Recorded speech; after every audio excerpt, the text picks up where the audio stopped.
Buenos días, auditorio, maestros, agradecida con ustedes por la presencia, con los estudiantes, con Edgar. Sin duda, creo que la sorpresa fue tanto para los escritores como para nosotros, los docentes de la red, orgullosos siempre del talento de nuestros estudiantes. Y en este momento, pues, nos convoca el diálogo. Y dialogar, sin duda, es edificante cuando se da entre escritores y lectores. Pero en este momento tenemos la oportunidad de escuchar a dos escritores insignes y eso nos enriquece mucho más el diálogo.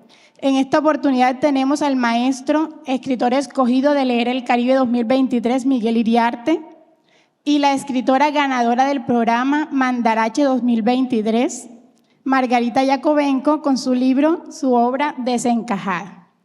Bueno, para empezar, maestros, que después de haber observado estas presentaciones tan espectaculares de los estudiantes, ¿cómo les impacta a ustedes, ya ahora con más calma, después de la emoción de haber visto, cómo les impactó a ustedes ver esa puesta en escena de ellos, de sus obras? Hola, sí, se oye. La verdad es que yo ya vi un trocito cuando estábamos todos en Cartagena y vosotros trajisteis esa magnífica obra para presentar el Caribe a los mediterráneos de Cartagena, de España. Y lo que vi allí era increíble. La puesta en escena que se hizo fue increíble, la música fue increíble. El hecho de lo que ya hemos visto aquí, de que son los propios actores los que cantan, los que bailan, los que tocan, los que interpretan, los que se aprenden los poemas, los que se aprenden el libreto, los que han estado ensayando meses y meses, y además con una calidad que, Rosalba lo decía, hablamos de estudiantes, no, hablamos de actores, hablamos de artistas, hablamos de gente que ya tiene definido algo que le gusta y lo que va a ser en el futuro, y espero que eso no se pierda. Entonces, lo que más triste me pondría es que se perdiera todo esto que ya se ha conseguido, todo esto que deberíamos seguir promocionando y que deberíamos seguir trabajando para que se viera en muchas más partes. Antes decía Miguel de llevar la obra a Barranquilla, me parece básico hacerlo. Sí, yo creo que no tengo todavía los resortes en su sitio. Pero voy a intentar explicar como la verdadera dimensión que yo veo en este trabajo, y fundamentalmente es una transcodificación, es una traducción, ¿verdad?, de un código, del código de los poemas, que es una manera distinta de significar al código de la prosa, y los mismos actores, ¿sí?, los mismos grupos han sabido hacer un distanciamiento, que así se llama en teatro, extraordinario, ¿no?, en el mismo escenario, a pocos minutos, hacer el giro, ¿sí?, de una forma de conceptualizar el Caribe, de una representación, de una escogencia, de una muy precisa forma de desencajar los poemas, ¿no? Es como si hubiesen cogido los poemas, hubiesen recortado los versos, ¿sí?, y los hubiesen tirado, así como hicieron con los papeles, ¿sí?, y luego, sin saber de dónde venía, qué verso, los pusieron a dialogar en un nuevo contexto. Esa es la metáfora que se me ocurre para entender un poco la manera como lo hicieron, ¿sí? Hubiesen desarmado los poemas que leyeron y escoger de manera muy pertinente un verso de un poema con otro de otro momento y ponerlo a dialogar en un parlamento teatral. Eso es muy complicado. O sea, se trata de una transcodificación. Una cosa es el texto y otra cosa es el texto escénico. Y lo que han hecho en ambos casos, yo estoy maravillado con lo que hicieron con el trabajo de Margarita. Una cosa urbana, una cosa conceptual, surreal, maravillosa, ¿sí? Y lo mío, esa evocación rural, provinciana, ese mundo de los fantasmas y de las costumbres, todo puesto en diálogo. Supieron leer muy bien los poemas, ¿sí? Así como sin conocer la obra de Margarita, supieron también leer lo que les servía para representar lo que hicieron. De verdad, yo creo que esta edición de Leer el Caribe, y no lo digo porque estoy aquí y porque lo hicieron con mis poemas, pero yo creo que es histórica. Yo creo que este programa se parte aquí.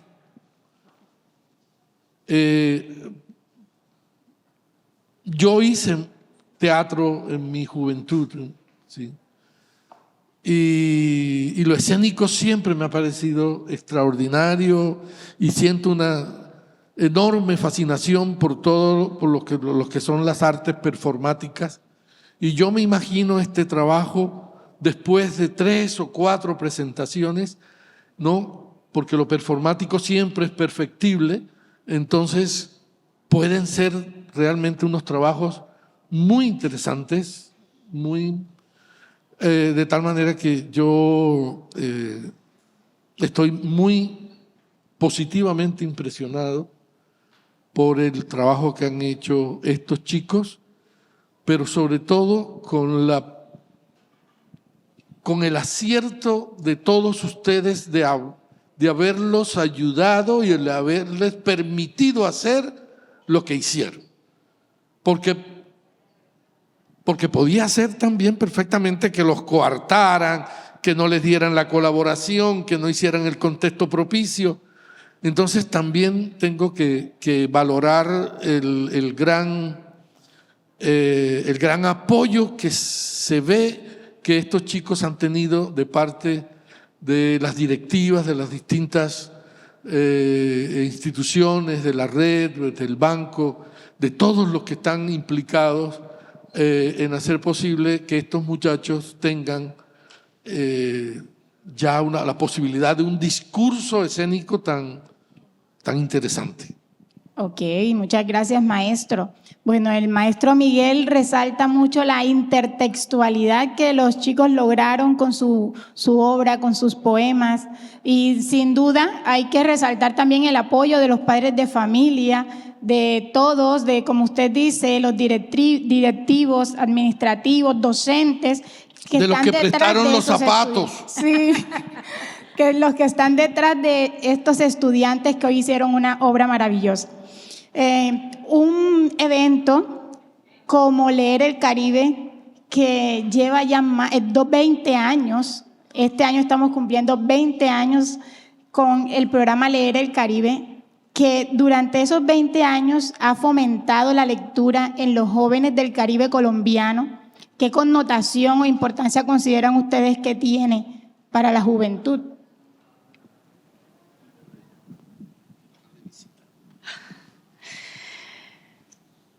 La verdad es que después de haber visto, yo venía aquí un poco a ciegas, un poco sin saber exactamente a qué venía. Yo sabía que iba a Cartagena y yo con eso ya iba feliz. Y después de haber visto exactamente a lo que me estaba enfrentando esta mañana, la verdad es que me doy cuenta de todo el esfuerzo que se está poniendo aquí para poder leer. Cuando veíamos los vídeos, recalcábamos también con Miguel la cantidad de ruido a veces, ¿no?, que hay en las calles que te impide ese silencio que normalmente yo al menos he relacionado con la lectura, ese recogimiento, ese estar en casa.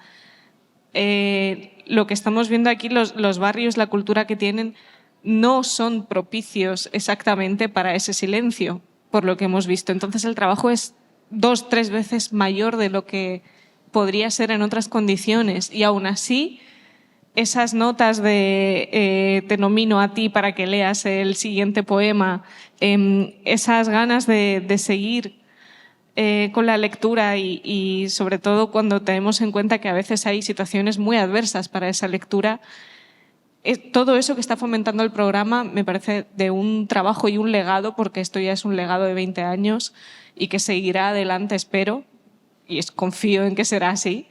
Magnífico, ¿no? La verdad es que me gustaría que en España hubiera algo así. Sabemos que en Mandarache lo tenemos en Cartagena, pero en el resto de ciudades españolas no existe un programa como este de Leer el Caribe. O sea, yo creo que deberíamos importarlo nosotros también, después de haber aprendido todo. Esto me lo voy a llevar yo, después de haber aprendido lo que hemos visto aquí. Si los españoles se llevaron casi todo, ¿por qué también no se van a llevar el programa? Es una broma histórica, no se preocupen. Lo bueno de ser ucraniana es que a mí no me afecta. Qué lindo eso ahora que dices esa alternación de los dos himnos, ¿no? Qué imagen sonora tan dramática, Ayer me tocó la segunda parte de la sesión de Leer el Caribe con Santa Marta, y fue virtual, con un grupo de profesores y de personas que se conectaron a un chat. Y me preguntaban eso mismo, ¿no? Yo decía que la razón de ser de este programa, que bueno, fue iniciativa de una entidad como el Banco de la República, que en Cartagena está acompañada, está coadyuvada por instituciones, por la Secretaría de Educación, por la red, ¿no? En Cartagena es donde ha estado siempre muy fuerte. Este resultado de hoy no nos indica sino la calidad de compromiso, el empeño y lo acertado del ejercicio que acá con el profesor, la profesora, ellos que no se ven nunca, ¿no? Decía, pero acordémonos que el programa nació para paliar un poco la catástrofe de la calidad de lectura y de la calidad educativa que tenemos en el Caribe, que la seguimos teniendo, y eso es una realidad, ¿sí? El Caribe colombiano ha estado debatiéndose en esa aura mediócritas de una calidad de educación que deja mucho que desear, y es precisamente porque ha faltado esa comunicación o esa conciliación o reconciliación entre educación y cultura. Y lo que está sucediendo aquí con estos chicos es que tienen, ¿no?, la oportunidad de alternar, digamos, la cotidianidad curricular de la enseñanza con estos intereses. Porque no importa si es en el celular, si es en un periódico, ya está demostrado desde los comienzos de la humanidad que no hay como la lectura para ampliar el horizonte no solamente del conocimiento, sino de la espiritualidad de un ser humano, ¿sí? Entonces, a mí me parece que este programa no puede sino crecer más, fortalecerse, y ojalá en todas las demás filiales o en todas las demás capitales de este Caribe colombiano pueda coger la mística la mística que uno ve que tiene en esta ciudad que fue donde nació. Y que me parece, y voy a ser aquí, no creo que políticamente incorrecto, pero creo que una ciudad como esta que está pasando por cosas como las que está pasando, que le suceda esto es una de las cosas más esperanzadoras que pueden ocurrir. Así que yo considero que es un gran aporte, indiscutiblemente, para propiciar el crecimiento, el fortalecimiento de la cualificación de la vida, sencillamente. Gracias.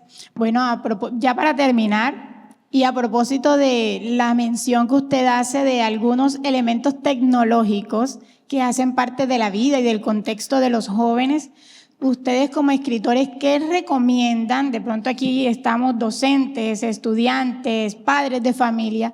¿Qué recomiendan para mantener viva la lectura de diferentes géneros, aún frente a esta promoción inevitable de la lectura alterna en lo digital, en los ambientes digitales? La verdad es que yo, bueno, como todos, primero empecé con la literatura porque mi madre me leía libros, ¿no? Que es como normalmente empezamos con los cuentos que nos cuentan nuestros padres. Después, ya cuando tuve edad para aprender a leer, yo venía evidentemente de un país pobre a un país rico como es España, pero mis condiciones económicas eran seguían siendo de pobre. Y además venía a vivir en un pequeño pueblo que no tenía un gran acceso ni un enorme desarrollo. Entonces, para mí, el refugio que yo encontré en esos años fue la biblioteca municipal. La biblioteca municipal de mi ciudad de Los Alcázares, que está al lado de Cartagena, España, fue el lugar en el que yo me refugiaba, el lugar en el que me leí todos los libros de la sección infantil. A los 10 años me pasé a la sección de adulto, que había libros que no me dejaban coger entonces. Y la verdad es que fue precisamente la propia existencia de esa biblioteca, la existencia de las bibliotecas en general en tanto los pueblos como las ciudades, como los colegios, en las instituciones, en las universidades, de donde al final los que siempre hemos sido pobres hemos sacado la cultura, porque muchas veces en casa no había libros. En la mía, mis padres no son lectores, entonces los libros que hay son míos, ¿no? Y luego ya los he ido comprando cuando ya tuve un trabajo. Antes de eso era todo libros prestados por la biblioteca, y creo que precisamente ese acceso a la lectura debería garantizarse de forma pública. Debería ser un compromiso de cualquier persona que decida presentarse a la alcaldía o a la presidencia, o el compromiso de la lectura, de la cultura, el acceso fácil y gratuito, sobre todo. Y más allá, da igual si se lea en móvil. De hecho, ahora en las bibliotecas, no sé si en Colombia, pero en España también prestan archivos digitales, libros en formato digital para poder leerlos en móvil. Entonces solo necesitas un móvil y acceso a Internet. Es muy fácil, ¿no?, acceder a la lectura.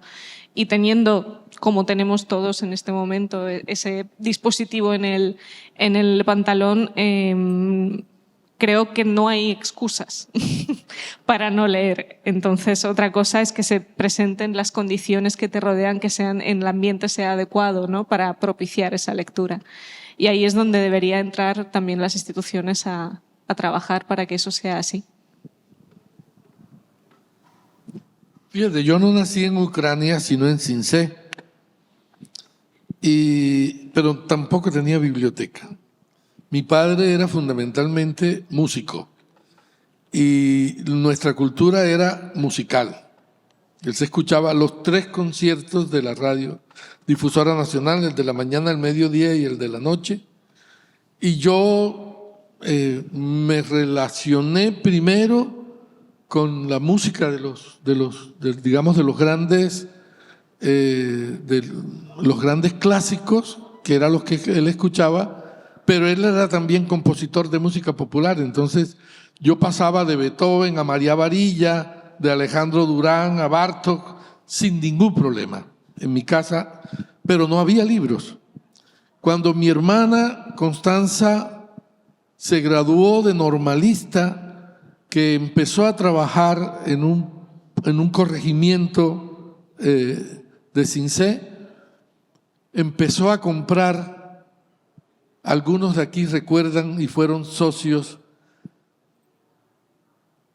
del círculo de lectores. Llegaba... Esto lo tuvimos en España también, mis padres me inscribieron. Bueno. Fueron los primeros libros que entraron en casa. En vez de llegar un cobradiario,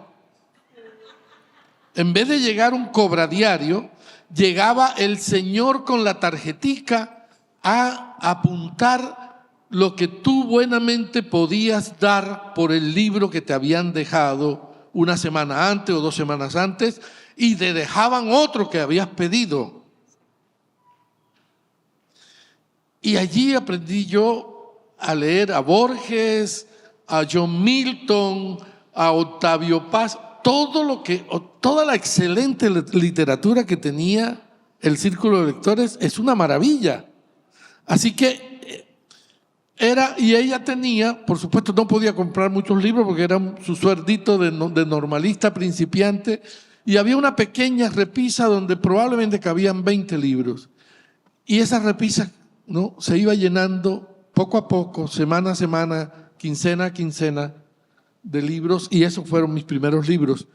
Y luego, cuando me los leí, entonces me fui para la biblioteca, y Juanita Navarro era la bibliotecaria, y a ella le hacía mucha gracia que un pelado como yo estuviese metido allá, pero por una razón, no porque yo fuera una maravilla, sino porque me iba a la biblioteca para hacerme la leva y no ir al colegio.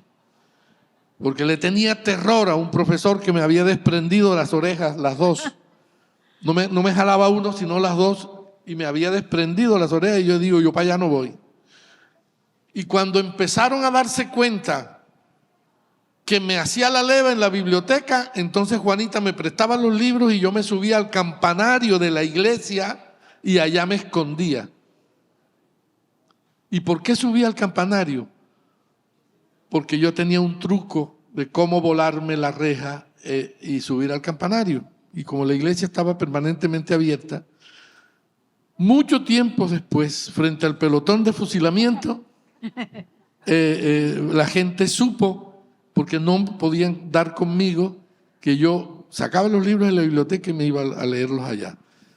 Entonces, el relato de Margarita y el mío y el de muchos otros, cada cual va teniendo una biblioteca en el corazón, unos libros en el corazón. Y estoy de acuerdo con Margarita, una biblioteca, y me duele decirlo porque yo fui profesor de bachillerato algunos años, y todavía hoy el rincón menospreciado en muchos de nuestros colegios es la biblioteca, donde ponen el profesor que no tiene nada que hacer, el que se quedó sin carga, o el que no sé qué, o el que allá en la biblioteca. Acabo de venir de un gran colegio, una cipota institución, donde había en el salón de actos 700 muchachos, y que hicieron un trabajo maravilloso. Para aliviarnos del calor nos llevaron, mientras comenzaba, a la biblioteca. Era un salón que tenía 3 estantes con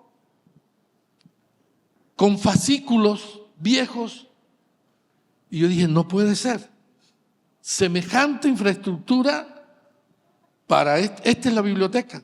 Y no estoy hablando de una cosa excepcional.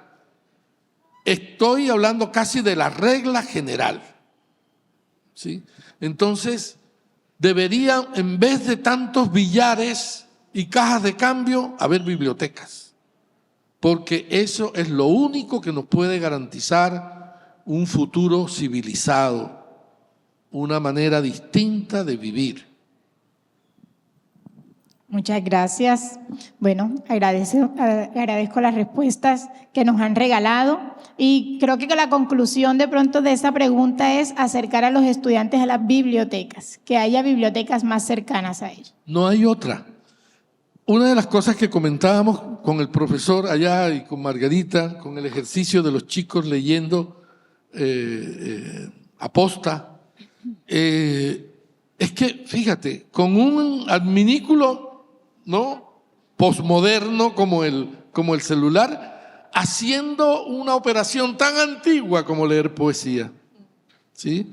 Pero además grabados en videos que a mí me parece un ejercicio extraordinario que deberíamos realmente hacer permanentemente en los colegios y en todas partes, en las cárceles, por ejemplo. Muchas gracias. A ustedes, muchas gracias, señor. Nuevamente, profesor, Madame de Turbaco, muchas gracias. A todos ustedes, un gran abrazo, muchas gracias por estar aquí. Gracias, Miguel, gracias, Margarita, y gracias, Karen, por haber presentado este diálogo.